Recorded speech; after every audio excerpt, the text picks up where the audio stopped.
Et bonjour, on se retrouve pour la deuxième partie de la collection de mes baguettes. Et aujourd'hui, je vous présente mes 12 baguettes préférées. Donc ça fait suite à la première vidéo, hein. Donc, ma douzième, au départ de ce classement, nous avons la baguette de Narcissa Malfoy. Alors, pourquoi je l'aime beaucoup? J'aime beaucoup les détails qui ont été faits en fait sur la poignée. C'est une baguette qui me rappelle toute la richesse en fait de la famille Malfoy, hein, en fait, hein. Voilà, vous voyez avec tout l'argent qui est déposé sur la baguette, en fait, et qui fait cette poignée. Et je trouve qu'elle va super bien avec les personnages que sont la famille Malfoy, et notamment aussi celle de Lucius, hein. D'ailleurs, je vous parlerai de mes prochains achats après. Ensuite vient la baguette de Percival Graves. Donc, c'est une baguette des animaux fantastiques. Voilà. Alors, hop, je vais replacer la boîte, voilà. Donc, cette baguette, donc Percival Graves, voilà, j'ai fait la présentation de sa baguette. Pareil, je l'aime beaucoup, de par, voilà, les quelques petits détails et surtout l'élégance de la baguette. Elle va très bien avec le personnage qui est cette Aurore, malheureusement. On ne sait pas ce qui lui est arrivé dans les animaux fantastiques. Est-ce qu'on l'apprendra par le futur? Parce que on sait que Grindelwald a pris son apparence, mais alors après voilà, est-ce qu'il est mort? Est-ce qu'il a été enlevé? On ne sait pas. Donc on verra bien. Ensuite, hop, en neuvième position. Non, en dixième position, pardon. Vient la baguette de McGonagall. Voilà. Donc la baguette de McGonagall, que j'ai aussi présentée dans une précédente vidéo. La baguette de McGonagall, pareil, je l'aime beaucoup par rapport à son apparence. Elle fait très très vieille école en fait. Un peu comme le professeur McGonagall. Mais c'est une baguette quand elle a brandi, quand elle a brandi, voilà, qui fait toute la puissance du personnage en fait, hein. Voilà, faut pas oublier qu'elle a quand même résisté à Rogue, qu'elle tient tête à des personnes comme Maugrey quand il est professeur dans le 4. Donc c'est pas n'importe qui, McGonagall, et sa baguette va bien avec ce personnage. Voilà. Hop. Donc en boîte personnage, j'aurais bien aimé de l'avoir en boîte Ollivanders. Non, c'est même pas une boîte personnage, c'est une boîte qui vient des studios. Ensuite, vient la baguette de Lord Voldemort, évidemment. Comment faire un classement sans la mettre, celle-là. La seule baguette qui est blanche, hein, d'ailleurs, de la saga, évidemment. Qui va très très bien au personnage. Et qui, de par certains détails, comme ici, par exemple, la séparation entre la lame et la poignée, rappelle évidemment celle d'Harry. Donc, du bois d'if, hein, normalement, à la base, et puis la plume de phénix de fume sec. Quand on sait à quel point cette baguette a pu faire des horreurs. Voilà. Et j'adore cette baguette de par son élégance et de par la puissance qu'en dégage Voldemort avec elle. Voilà. Alors, hop. En boîte Ollivander, ça aussi évidemment. Ensuite, pardon, je suis un petit peu enrhumé, vient la baguette d'Hermione. Voilà. J'aime beaucoup cette baguette aussi.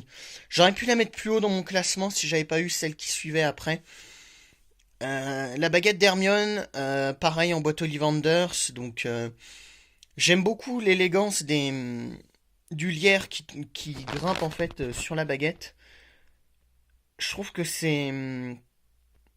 ça représente bien le personnage, je trouve. Et puis même de par sa couleur, voilà. C'est une baguette que j'aime vraiment beaucoup et qui rentre dans mon top 8, voilà. En septième position, alors, c'est une baguette d'un personnage secondaire, hein, évidemment.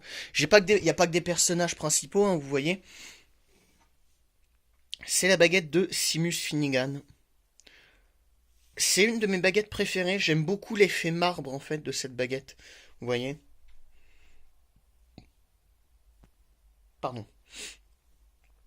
J'aime beaucoup l'effet marbre, en fait, que fait cette baguette.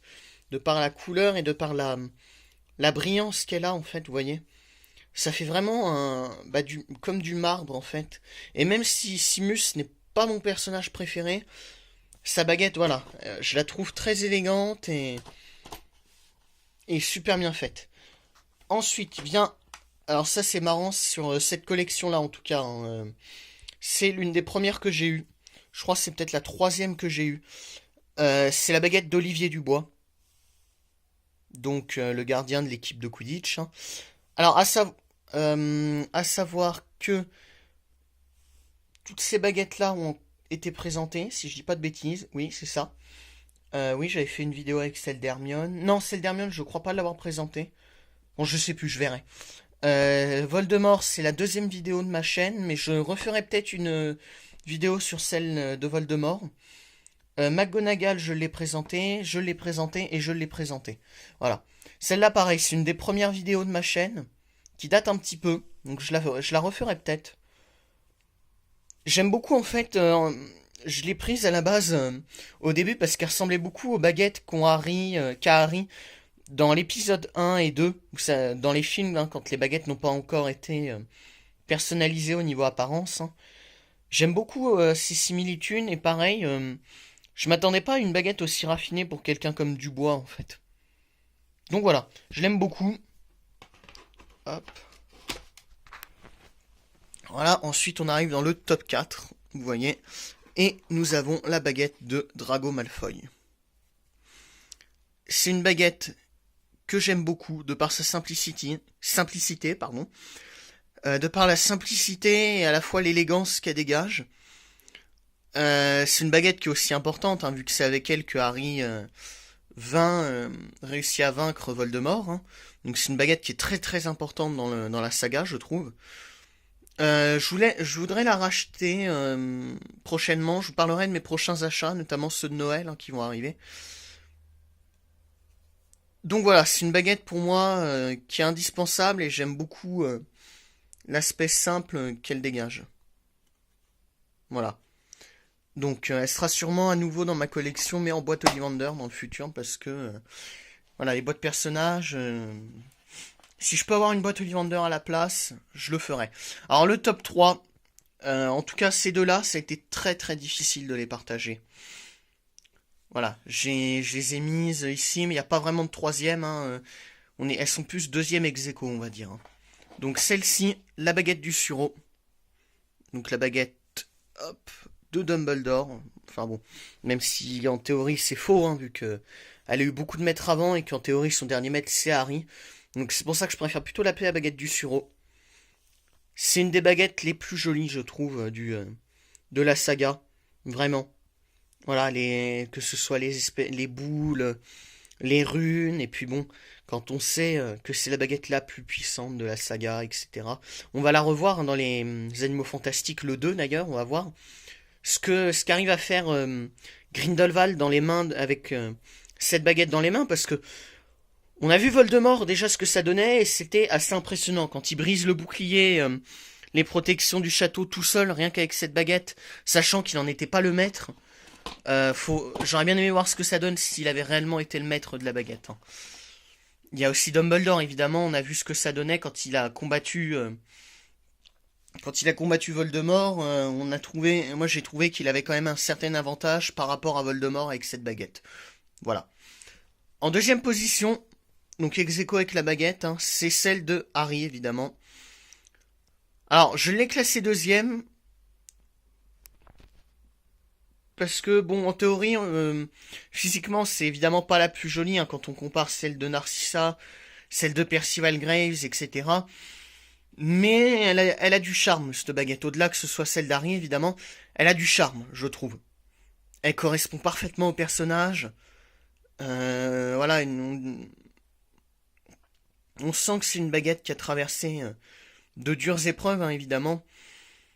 Et j'aime beaucoup ce qu'elle en dégage, voilà. Évidemment, donc, voilà, quand je vous parlais des similitudes avec celle de Voldemort, vous voyez la fin de la fin de la poignée, et voilà. Donc on voit qu'elles sont quand même assez similaires. Et c'est une baguette qui est quand même puissante, hein, faut pas l'oublier. Harry a tenu tête à Voldemort, hein, avec cette baguette plusieurs fois, même.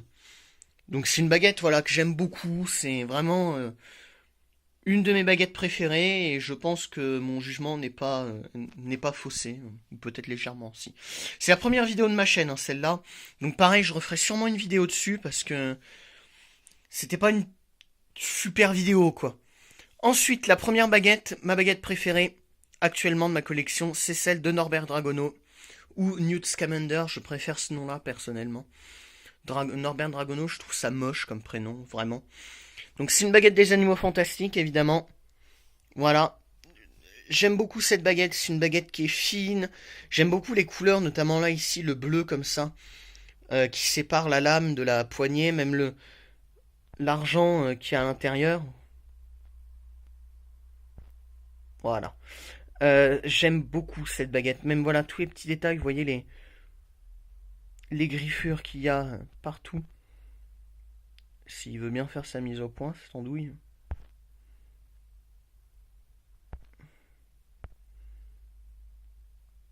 Voilà. Donc vous voyez un peu toutes les griffures. C'est une baguette qui a du vécu. Et j'aime beaucoup parce qu'elle convient parfaitement au personnage de Norbert. Donc voilà, c'est sûrement ma baguette préférée de ma collection. Les prochains achats maintenant. Donc comme prochains achats, je comptais avoir deux nouvelles baguettes à Noël. Ce seront sûrement celles du frère de Dragono, Thésée. Voilà. Et je comptais justement racheter la baguette de Drago Malfoy en boîte Ollivander cette fois. Il me reste aussi quelques vidéos à faire de présentation, mais je les garde pour plus tard. J'essaie de faire des vidéos assez dispatchées pour pouvoir faire vivre la chaîne, parce que c'est pas facile hein, quand on n'a pas de nouvelles baguettes, évidemment. Donc je comptais faire des nouvelles vidéos sur celle d'Harry et de Voldemort. Je comptais présenter la baguette de Ginny aussi. Il y a aussi celle d'Hermione, je crois qu'il faut que je fasse. Il y en a pas mal, il y a en tout 7 ou 8 vidéos qui seront faites à l'avenir, voilà. On verra sur quel rythme je les fais. Donc voilà, c'était Arthur Potter. Ce sera deux longues vidéos du coup qui seront diffusées. La première, je la mettrai en ligne aujourd'hui, la deuxième demain. Donc voilà, c'était Arthur Potter. On se retrouve pour une prochaine vidéo. Ciao ciao.